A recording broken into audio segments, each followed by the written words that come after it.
ಸ್ಥಳೀಯ ಸುದ್ದಿ ನಿಖರ ಮಾಹಿತಿಗಳಿಗಾಗಿ ಬಿಬಿಟಿವಿ ಕನ್ನಡ ಚಾನೆಲ್ ಅನ್ನು ಕೂಡಲೇ ಸಬ್ಸ್ಕ್ರೈಬ್ ಆಗಿ ನೋಟಿಫಿಕೇಶನ್ಗಾಗಿ ಬೆಲ್ ಐಕಾನ್ ಕ್ಲಿಕ್ ಮಾಡಿ.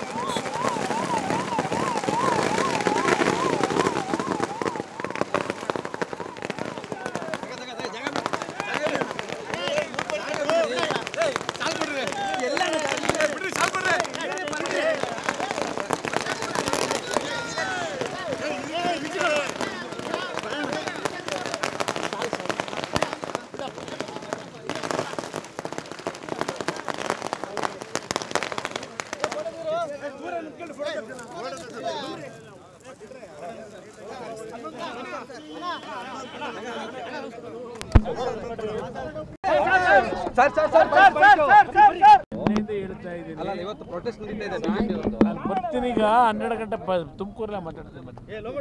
ತುಮಕೂರಲ್ಲಿ ಮಾತಾಡೋಣ ಬನ್ನಿ. ತುಮಕೂರಲ್ಲಿ ಮಾತಾಡ್ತೀನಿ.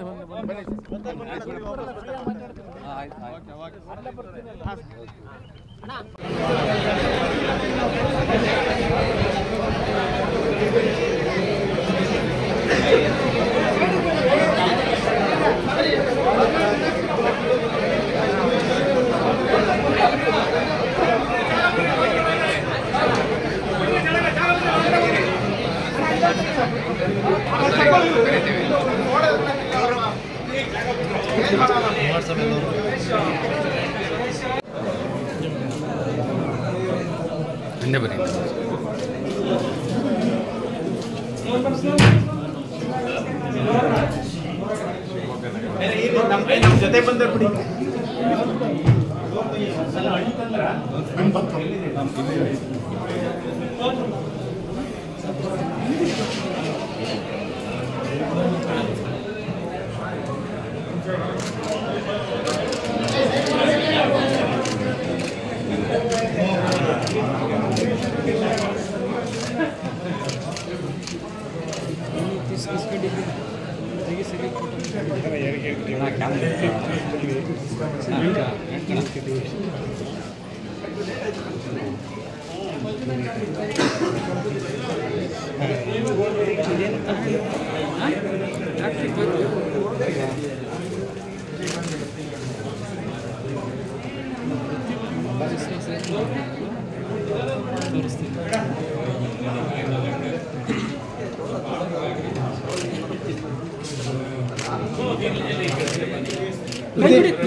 ನೀವೆಲ್ಲ ಕೈ ಬಿಡಿ ಸರ್ ಡಾಕ್ಟ್ರೆ ಬುದ್ಧಿ ಬುದ್ಧಿ ಬುದ್ಧಿ ಬುದ್ಧಿ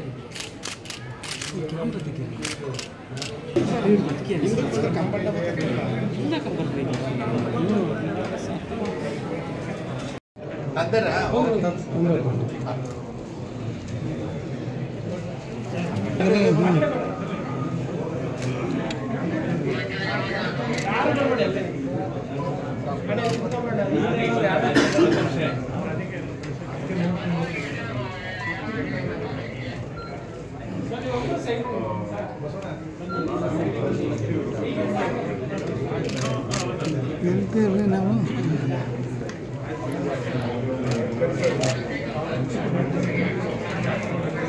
ಸರ್ ನೋಡಲಿ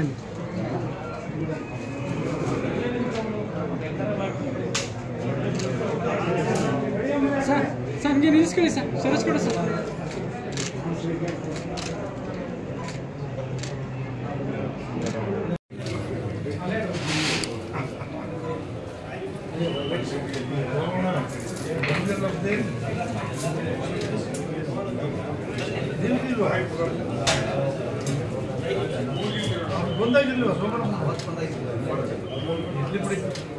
ಸರ್ ಇಲ್ಲಿ ನೋಡಿ ಸರ್.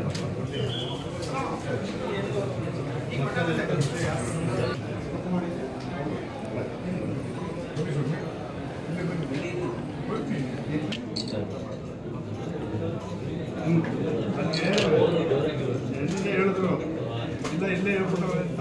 ನಾನಂದ್ರೆ ಫಸ್ಟ್ ಮನೆಗೆ ಹೋಗೋಣ.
ಫುಲ್ ಹಾಕ್ಬಿಡಿ ಕುಮಾರಣ್ಣ, ಫುಲ್ ಹಾಕ್ಬಿಡಿ ಕುಮಾರಣ್ಣ.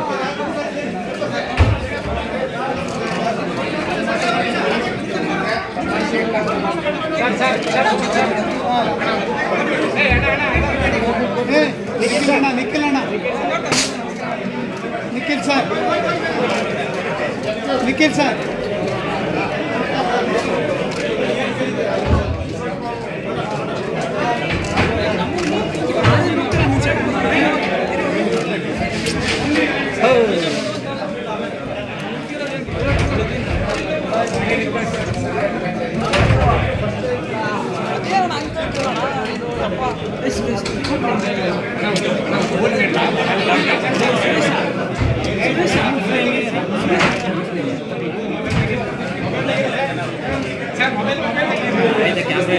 ಕುಮಾರಣ್ಣ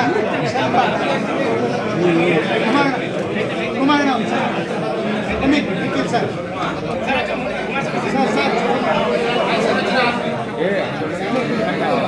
ಕುಮಾರಣ್ಣ ಒಂಚೂರು ಮುಂದೆ ಬರ್ರಿ.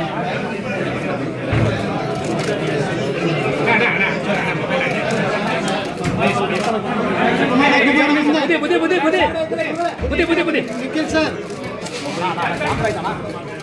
ಓಕೆ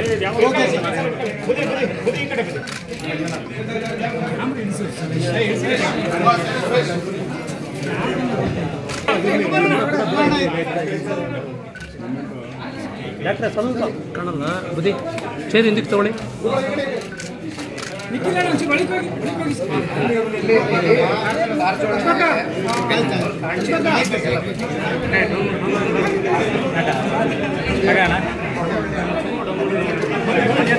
ಬನ್ನಿ ಮುಂದೆ ಬನ್ನಿ.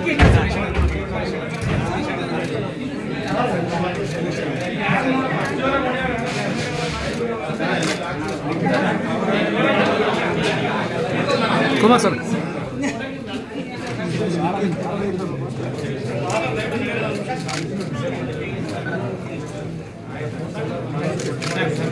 ನಿಖಿಲ್ ಸರ್, ನಿಖಿಲ್ ಸರ್,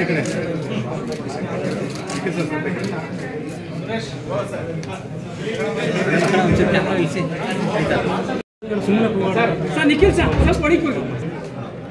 ಬುದ್ಧಿ ಬುದ್ಧಿ ಬುದ್ಧಿ ಬುದ್ಧಿ ಬುದ್ಧಿ ಬುದ್ಧಿ ಓಕೆ ಬುದ್ಧಿ ಆಯ್ತು.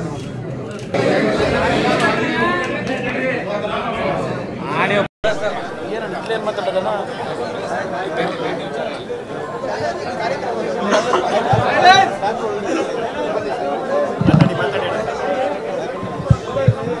ನಾನು ಇತ್ತೀಚಿನ ಕೇಂದ್ರ ಸರ್ಕಾರದಲ್ಲಿ ಗೌರವಾನ್ವಿತ ನರೇಂದ್ರ ಮೋದಿಯವರು ರಾಜ್ಯಕ್ಕೆ ಹೆಚ್ಚಿನ ಒಂದು ಜವಾಬ್ದಾರಿಯನ್ನು ನಮ್ಮ ಸಂಸದರುಗಳಿಗೆ ಕೊಡ್ತಕ್ಕಂಥ ಸಂದೇಶ ಕೊಟ್ಟಿದ್ದಾರೆ. ನಿಖಿಲ್ ಸರ್, ಒಂದು ಹೊಸ ಸರ್ಕಾರ ರಚನೆಯಲ್ಲಿ ನನ್ನನ್ನು ಸಹ ಗುರುತಿಸ್ತಕ್ಕಂಥದ್ರಲ್ಲಿ ನರೇಂದ್ರ ಮೋದಿ ಅವರ ಸಹಕಾರ ಏನಿದೆ, ಈಗಾಗಲೇ 4 ದಿನಗಳ ಕಾಲ ದೆಹಲಿಯಲ್ಲಿ 2 ದೊಡ್ಡ ಇಲಾಖೆಗಳಿವೆ, ರಿವ್ಯೂ ಮೀಟಿಂಗ್ಗಳು ಮಾಡಿದ್ದೇನೆ, ವಿಷಯಗಳು ತಿಳ್ಕೊಳ್ಳಿ ಪ್ರಯತ್ನ ಪಡ್ತಾ ಇದ್ದೇನೆ. ಇದು 2 ಬೃಹತ್ ಇಲಾಖೆ ಇರ್ತಕ್ಕಂಥ ಹಿನ್ನೆಲೆಯಲ್ಲಿ ನನ್ನ ಮುಂದಿನ ಹಾದಿಯೂ ಸಹ ಭಾಳ ಕಠಿಣವಾದಂಥ ಹಾದಿ ಇದೆ. ಗೌರವಾನ್ವಿತ ಪ್ರಧಾನಮಂತ್ರಿಗಳು ನನ್ನ ಮೇಲೆ ವಿಶ್ವಾಸ ಇಟ್ಟು ಈ 2 ಬೃಹತ್ ಇಲಾಖೆಗಳ ನಿರ್ವಹಣೆಯನ್ನು ಕೊಟ್ಟಿದ್ದಾರೆ. ಈ ಒಂದು ಇಲಾಖೆಗಳು ದೇಶದ GDPಯ ಒಂದು ಗ್ರೋತ್ಗೆ, ಆರ್ಥಿಕ ಶಕ್ತಿಯನ್ನು ತುಂಬತಕ್ಕಂಥದ್ದಕ್ಕೆ ಮತ್ತು ಯುವಕರಿಗೆ ಉದ್ಯೋಗವನ್ನು ಕಲ್ಪಿಸಲಿಕ್ಕೆ ಈ 2 ಇಲಾಖೆಗಳಲ್ಲಿ ಹಲವಾರು ರೀತಿಯ ಅವಕಾಶಗಳಿದ್ದಾವೆ. ಅದರ ಜೊತೆಗೆ ಇಡೀ ದೇಶದಲ್ಲಿ ಇವತ್ತು ಪಬ್ಲಿಕ್ ಸೆಕ್ಟರ್ನಲ್ಲಿ ಲಕ್ಷಾಂತರ ಕುಟುಂಬಗಳ ಬದುಕಿಗೆ ದಾರಿ ಏನಾಗಿದೆ. ಕೆಲವು ಸಮಸ್ಯೆಗಳು ಸಹ ಇದ್ದಾವೆ, ಅದೆಲ್ಲವನ್ನು ಸರಿಪಡಿಸತಕ್ಕಂಥ ಜವಾಬ್ದಾರಿಯೂ ಇದೆ. ಈ ಒಂದು ಜವಾಬ್ದಾರಿಯನ್ನು ತೆಗೆದುಕೊಂಡ ನಂತರ ದೇವರ ಒಂದು ಅನುಗ್ರಹವೂ ಬೇಕು, ಗುರು ಹಿರಿಯರ ಆಶೀರ್ವಾದವೂ ಬೇಕು. ಆ ಹಿನ್ನೆಲೆಯಲ್ಲಿ 2-3 ದಿನಗಳ ಕಾಲ ರಜಾ ಏನಿತ್ತು ಶುಕ್ರವಾರದಿಂದ, ಆ ಹಿನ್ನೆಲೆಯಲ್ಲಿ ಪರಮಪೂಜ್ಯ ಸ್ವಾಮೀಜಿಯವರನ್ನು ಸಹ ಇವತ್ತು ಸಿದ್ಧಗಂಗಾ ಕ್ಷೇತ್ರದ ಮಹಾದೇವ ಸ್ವಾಮೀಜಿಯವರನ್ನು ಭೇಟಿ ಮಾಡ್ತಕ್ಕಂಥ ಅವ್ರ ಆಶೀರ್ವಾದ ಪಡೀತಕ್ಕಂಥದ್ದು. ಮತ್ತು ನಿನ್ನೆ ದಿನ ಚುಂಚನಗಿರಿ ಕ್ಷೇತ್ರಕ್ಕೆ ಹೋಗಿ ಅಲ್ಲಿಯ ಪರಮಪೂಜ್ಯರ ಆಶೀರ್ವಾದವನ್ನು ಪಡೆದಿದ್ದೇನೆ. ನನ್ನ ಒಂದು ಮುಂದಿನ ಕೆಲಸ ಈ ರಾಜ್ಯದ ಈ ದೇಶದ ಸಮಸ್ಯೆಗಳಿಗೆ ಪರಿಹಾರವನ್ನು ತರ್ತಕ್ಕಂಥ ನಿಟ್ಟಿನಲ್ಲಿ ಯಶಸ್ಸು ಕಾಣತಕ್ಕಂಥದ್ದಕ್ಕೆ ಗುರು ಹಿರಿಯರ ಆಶೀರ್ವಾದವೂ ಬೇಕು, ದೇವರ ಅನುಗ್ರಹವೂ ಬೇಕು. ಆ ನಿಟ್ಟಿನಲ್ಲಿ ಈ ಒಂದು ಭೇಟಿ ಕೊಟ್ಟಿದ್ದೇನೆ. ಮುಂದಿನ ದಿನಗಳು ನಾಡಿನ ಜನತೆ ನಿರೀಕ್ಷೆ ಇಟ್ಟು JDS ಮತ್ತು BJPಯ ಮೈತ್ರಿಗೆ ಏನೊಂದು ದೊಡ್ಡ ಮಟ್ಟದ ಬೆಂಬಲ ನೀಡಿದ್ದಾರೆ. ಆ ಬೆಂಬಲ ಇವತ್ತು ಸಾರ್ಥಕವಾಯಿತು ಅಂತಕ್ಕಂಥ ರೀತಿಯಲ್ಲಿ ಕೆಲವು ಕಾರ್ಯಕ್ರಮಗಳು ರಾಜ್ಯಕ್ಕೆ ತರಬೇಕು ಮತ್ತು ದೇಶದಲ್ಲೂ ತರಬೇಕಾದಂಥ ಹಿನ್ನೆಲೆ ಇದೆ. ಆ ಒಂದು ಹಿನ್ನೆಲೆಯಲ್ಲಿ ಸ್ವಲ್ಪ ಪ್ರಯತ್ನ ಪಟ್ಟು ಕೆಲಸ ಮಾಡ್ತೀವಿ. ಪರಮಪೂಜ್ಯ ಸ್ವಾಮೀಜಿಯವರು ಮಂತ್ರಿಯಾಗಿ ಏನು ನಾನು ಜವಾಬ್ದಾರಿ ನಿರ್ವಹಣೆ ಮಾಡ್ತಕ್ಕಂಥದ್ದಕ್ಕೆ ಕೆಲಸ ಪ್ರಾರಂಭ ಮಾಡಿದ್ದೇನೆ. ಈಗಾಗಲೇ ನನಗೆ ಒಂದು ಅಭಿನಂದನಾ ಪತ್ರವನ್ನು, ಶುಭಾಶಯಗಳನ್ನು ಕೋರಿ ನಿನ್ನ ಕಾರ್ಯದಲ್ಲಿ ಯಶಸ್ಸನ್ನು ಪಡಿಬೇಕು ಅಂತಕ್ಕಂಥ ಆಶೀರ್ವಾದ ಮಾಡಿದ್ದಾರೆ. ಇವತ್ತು ನನಗೆ ನೇರವಾಗಿ ಆಶೀರ್ವಾದ ಜೊತೆಗೆ ಮತ್ತೊಂದು ಅಭಿನಂದನಾ ಪತ್ರವನ್ನು ಮತ್ತೆ ಪುನಃ ಇವತ್ತು ನನಗೇನೆ ಕೊಡ್ತಕ್ಕಂಥದ್ದು ಪರಮ ಪೂಜ್ಯರ ಒಂದು ಆಶೀರ್ವಾದ ಇವತ್ತು ನನಗೆ ಇಮ್ಮಡಿಯಾಗಿದೆ. ಕೆಲಸವನ್ನು ಮಾಡ್ತಕ್ಕಂಥ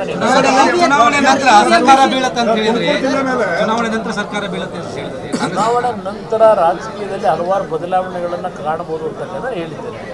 ಸ್ವಲ್ಪ ದಿವಸ ಕಾದು ನೋಡೋಣ.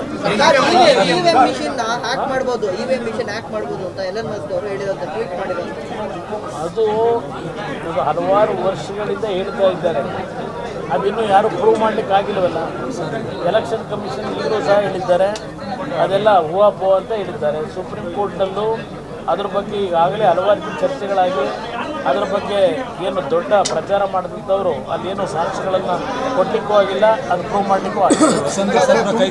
ಆಗಿದೆ ಇದರಲ್ಲಿ ಕರ್ನಾಟಕದಲ್ಲಿ 136 ಸೀಟ್ ಗೆದ್ರಲ್ಲ, EVM ಮೆಷಿನ್ ಉಪಯೋಗ ಮಾಡಿ 136 ಸೀಟ್. ಈಗ ಹೊಸ ನರಸಾಪುರದಲ್ಲಿ 19,000 ಎಕರೆ ಕೈಗಾರಿಕಾ ಪ್ರದೇಶ ಬರ್ತಾ ಇದೆ, ಅಲ್ಲಿ ಸ್ಥಳೀಯರಿಗೆ ಉದ್ಯೋಗ ಕೊಡಬೇಕು ಅಂತ ಒಂದೇನೋ ಕಾನೂನು ಮಾಡುತ್ತೆ ಇದೆ. ಎಲ್ಲ ಕಡೆನೂ ಸ್ಥಳೀಯರಿಗೆ ಉದ್ಯೋಗ ಇಲ್ಲ ಅಂತಕ್ಕಂಥದ್ದೇ ಕೂಗಿದೆ. ಈಗ ನಾನು ಶಿರಾಗೆ ಹೋದಾಗಲೂ ಶಿರಾದಲ್ಲೂ ಅದೇ ಹೇಳ್ತಾ ಇದ್ದೆ. ನಿಯಮ ಏನಾರು ಮಾಡುತ್ತೆ ಎಲ್ಲ ಒಂದು ಮೀಟಿಂಗ್ ಇಲ್ಲ, ನಿಯಮ ಮಾಡಲಿಕ್ಕಾಗಲ್ಲ. ಒಂದು ವಿಶ್ವಾಸ ಮೂಡಿಸಿ ಅವರಿಗೆ ಸ್ವಲ್ಪ ತಿಳುವಳಿಕೆ ಮೂಡಿಸಿ ಆ ಎಲ್ಲ ಒಂದು ಉದ್ಯಮಿಗಳಿಗೆ ಸ್ವಲ್ಪ ಹೆಚ್ಚಿನ ರೀತಿಯಲ್ಲಿ ಸ್ಥಳೀಯವಾಗಿ ಯುವಕರಿಗೆ ಉದ್ಯೋಗ ಕೊಡಿ. ಜಮೀನು ಕಳ್ಕೊಂಡಿರ್ತಾರೆ, ಬೇರೆ ಮಾರ್ಗ ಇರೋದಿಲ್ಲ ಅಂತಕ್ಕಂಥದ್ದಕ್ಕೆ ಒಂದು ನಾನು ಮುಂದಿನ ದಿನಗಳಲ್ಲಿ ಒಂದು ಸಭೆನ ಕರಿತೀನಿ. ಅವರು ಅಸೋಸಿಯೇಷನ್ ಅವರನ್ನು ಸಭೆ ಕರೆದು ಅವರಿಗೆ ತಿಳುವಳಿಕೆ ಮೂಡಿಸಿ ಪ್ರಯತ್ನ. ತುಮಕೂರು ಜಿಲ್ಲೆಗೆ ಮತ್ತು ನಿಮ್ಮ ಕುಟುಂಬಕ್ಕೆ ಅವಿನಾಭಾವ ಸಂಬಂಧ ಇರೋದು ಈಗ ಬೃಹತ್ ಕೈಗಾರಿಕೆ ಮಂಜೂರಾಗಿದೆ.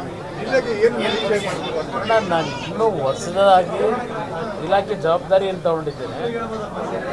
ಯಾವ ರೀತಿಯಲ್ಲಿ ರಾಜ್ಯಕ್ಕೆ ಕೈಗಾರಿಕೆಗಳನ್ನು ತರಲಿಕ್ಕೆ ಅವಕಾಶಗಳಿದೆ ಅದೆಲ್ಲದರ ಬಗ್ಗೆ ಕೂಲಂಕುಷವಾಗಿ ಪರಿಶೀಲನೆ ಮಾಡಿ ಹೊಸ ಇನ್ವೆಸ್ಟರ್ಸ್ ಬಂದಾಗ ಅದು ಬೇರೆ ಬೇರೆ ರೀತಿಯಲ್ಲಿ ಸ್ವಲ್ಪ ದೆಹಲಿ ಮಟ್ಟದಲ್ಲಿ ಅವಕಾಶಗಳು ಇದೆ. ರಾಜ್ಯ ಸರ್ಕಾರದ್ದು ಜವಾಬ್ದಾರಿ ಇದೆ.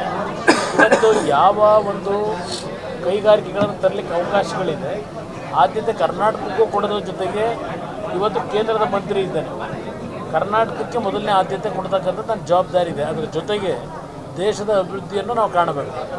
ದೇಶದಲ್ಲಿ ಯುವಕರಿಗೆ ಉದ್ಯೋಗವನ್ನು ಸೃಷ್ಟಿ ಮಾಡ್ತಕ್ಕಂಥದ್ದು ಎಲ್ಲರಲ್ಲೂ ಒಂದು ಯುವಕರಲ್ಲಿ ಅಸಮಾಧಾನ ಏನಿದೆ ಅದು ಸರಿಪಡಿಸ್ಲಿಕ್ಕೆ ಪ್ರಯತ್ನ ಪಡ್ತೀವಿ. ಚನ್ನಪಟ್ಟಣದಿಂದ ನಿಖಿಲ್ ಕುಮಾರಸ್ವಾಮಿ ಅದೆಲ್ಲ ಆಮೇಲೆ ಮುಂದೆ ಮಾತಾಡೋಣ. Thank you. ಸ್ಥಳೀಯ ಸುದ್ದಿ ನಿಖರ ಮಾಹಿತಿಗಳಿಗಾಗಿ BBTV ಕನ್ನಡ ಚಾನೆಲ್ ಅನ್ನು ಕೂಡಲೇ ಸಬ್ಸ್ಕ್ರೈಬ್ ಆಗಿ, ನೋಟಿಫಿಕೇಶನ್ಗಾಗಿ ಬೆಲ್ ಐಕಾನ್ ಕ್ಲಿಕ್ ಮಾಡಿ.